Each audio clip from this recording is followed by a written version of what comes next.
We go on to number 7, ordinances, and that's under tab 2. This is an application. It's ordinance number 258. This is a first reading.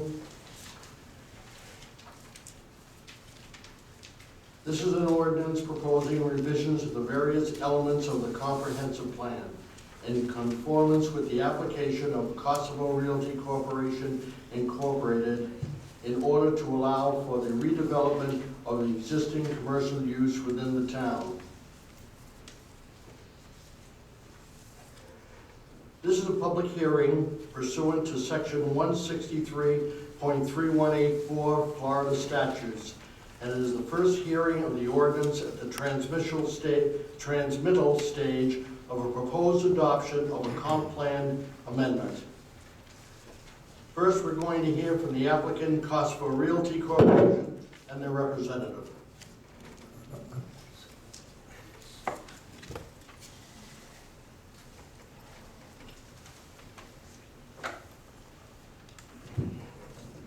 My name is Peter Paloka, and I am the agent representing Kosovo Realty Corp.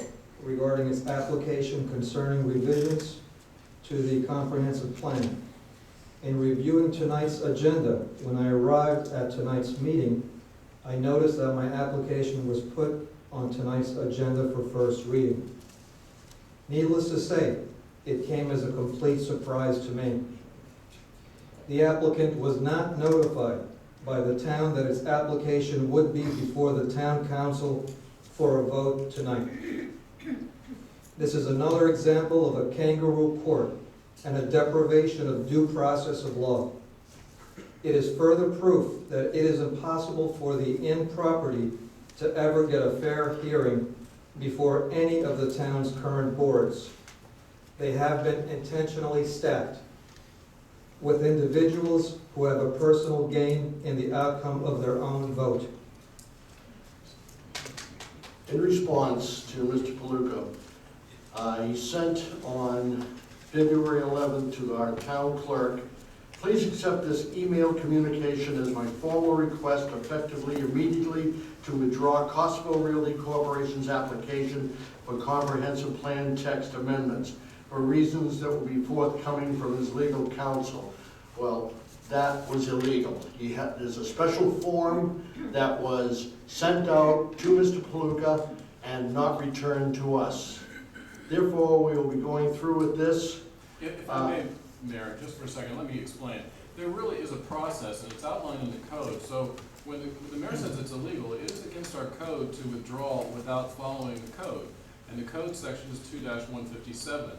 And it says an application under this division may be withdrawn without prejudice by the applicant as a matter of right, provided the request for withdrawal is in writing and executed in a manner and on a form prescribed by the town and filed with the town within a 2-week period subsequent to the deadline for filing an application. In this respect, that would be prior to the application being finalized, and we would accept it for moving forward, which was back in November. It says otherwise, all such requests for withdrawal shall be with prejudice. No application may be withdrawn after final action has been taken. That makes sense. When an application is withdrawn without prejudice, the time limitations for reapplication provided in this section shall not apply. The time applications in this section is, upon denial of an application of this division in whole or part, a year must run filing the subsequent application.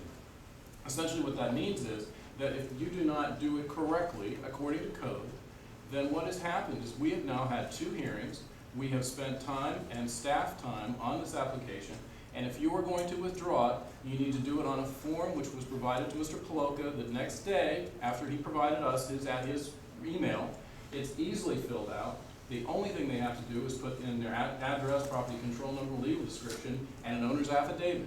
That would be properly done. We would pull the agenda item, and we would take it off the agenda. As it has not been done, it was communicated to Mr. Paloka. Therefore, this matter should proceed. Mr. Biggs, unfortunately, your explanation addresses withdrawal and speaks not to the issue of notifying the applicant that his application was to be heard tonight before the town council. In none of your explanation did you address that, neither did the mayor. It would have been only fair if you expected the applicant to present tonight that you notify him of that. You did not. So while you attempt to hold the applicant to your own town's charter, you yourselves are depriving the very applicant of his due process of law. And as to that, we've had a notice of comprehensive land use text amendment. We had it in the paper. It was published February 14th. That was pursuant to state statute. You can read it. Everybody in the audience can read it. Certainly the applicant can read it. So it is this large text. Everybody can see that. So the applicant should know it was on the agenda unless he withdrew it, and he was told how to withdraw it. Councilor Pajola, do you want to say something? No, I think I was trying to kind of simplify things, but I think Attorney Briggs did. There was an email communication stating they wanted to withdraw their application. Apparently the town contacted them, said this is the proper way to do it. It was never done. We properly noticed that we had to continue on, and that's what we're doing.